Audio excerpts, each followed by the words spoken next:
नमस्कार मित्रों, लेवलिन Joshi astro channel में आपका स्वागत कर रहा हूं। आज आपको कुंडली के 7वें भाव के बारे में बता रहा हूं। कुंडली का 7वां भाव यानी ये जो जाया का भाव कहलाता है, यानी पत्नी का भाव भी कहलाता है, व्यापार का भाव भी कहलाता है। सामने वाला जो पार्टनर होता है, व्यक्ति जिससे आपका ट्रांजैक्शन होता है, जिससे आपका दिन में लेन देन होता है, जो आपके ज़्यादा दैनिक संपर्क में आता है, उसका 7वां भाव ही होता है। और जो प्रत्यक्ष विरोधी होता है उसका भी 7वां भाव होता है। प्रत्यक्ष विरोधी का मतलब होगा जो आपका शत्रु है, जो आपसे शत्रु भाव भी रखता है, प्रत्यक्ष विरोधी है। डिपेंड इस बात पे करता है कि 7वें भाव पर प्रभाव किस किस ग्रह का पड़ता है, नॉर्मल कुंडली के अंदर और प्रश्न कुंडली के अंदर। नॉर्मल कुंडली जो आपकी जातक कुंडली होती है उसके अंदर 7वें भाव पर शुक्र, बुध, बृहस्पति या चंद्रमा का प्रभाव होता है। तब आपका जो ट्रांजैक्शन जिस व्यक्ति से होता है, जिस व्यक्ति से लेन देन होता है, उससे आपका ट्रांजैक्शन बढ़िया होगा। और 7वें भाव पर अगर मंगल का, राहु केतु का प्रभाव पड़ता है, या शनि का प्रभाव पड़ता है, या सूर्य का भी प्रभाव पड़ता है, तब जिस व्यक्ति से भी आपका लेन देन होता है या जिस व्यक्ति से आपका व्यवहार होता है ना, उस व्यक्ति से आपकी कोई ज़्यादा तालमेल बैठती नहीं है। 7वां भाव पत्नी का भाव होता है, या पत्नी के लिए उसके पति का भाव भी होता है। लेकिन आमतौर पर हमने देखा है कि पत्नी और पुरुष के बीच के अंदर एक निश्चित समय तक तो प्रेम भाव बना रहता है, उसके बाद के अंदर झगड़े फसाद भी होते रहते हैं। ज़्यादा झगड़े फसाद जो होते हैं वो पत्नी और पति के बीच में ही होते हैं, ये आपने देखा भी होगा और हम भी देखते हैं। आज तक जितने भी ज़्यादा आपस के अंदर जो बातें आई है निकल करके, यानी इवन यहाँ तक कि है कि बहुत बड़ी चिंताजनक स्थिति आ जाती है पत्नी और पति के बीच के अंदर। यह 7वें भाव का ही प्रभाव होता है, क्योंकि 24 घंटे लेन देन या 24 घंटे व्यवहार होता है वो व्यक्ति का पत्नी के साथ में होता है।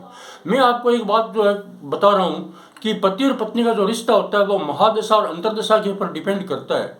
अगर विवाह के बाद में महादशा और अंतर्दशा शुक्र ग्रह की आ गई, या बुध ग्रह की, या बृहस्पति ग्रह की, या चंद्रमा ग्रह की आ जाती है, या सौम्य ग्रह की आ जाती है, इनकी अलग अलग है।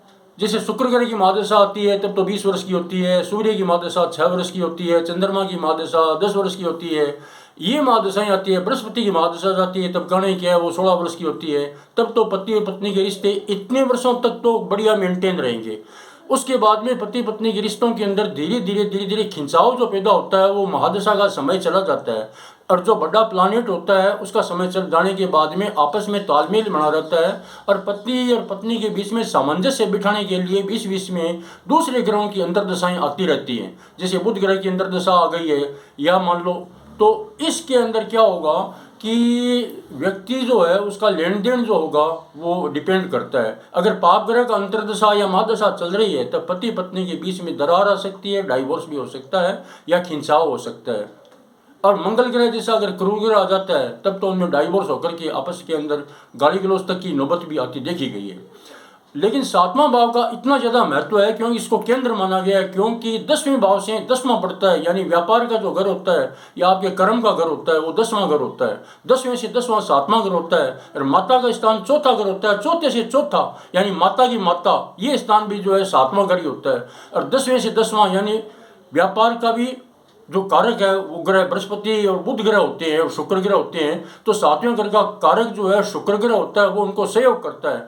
तो यहाँ पर हमने देखा है कि जिन व्यक्तियों का 7वां घर कमजोर होता है या उन पर पाप ग्रह का प्रभाव होता है वे व्यापार में सक्सेस होते कम देखे गए हैं।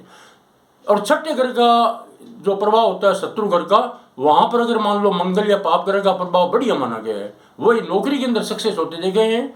वीडियो को आपने ध्यान से सुना, इसके लिए लाख लाख धन्यवाद आपको।